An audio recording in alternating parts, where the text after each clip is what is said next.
Sizni ham qoningiz quyuqmi, davleningiz oshadimi, boshingiz ko'p og'rib, yuragingizda ham bezovtalik bo'lyaptimi?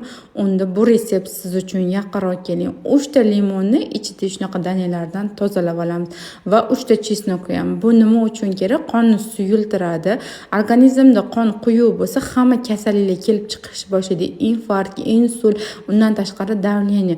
Buni men oyijonga tayyorlab beraman. Hozir bu retseptni albatta sizlar ham tayyorlab beringlar uydagilar kimdirda shu muammo bo'lsa, agar o'zingizda bo'lsa o'zingizlar.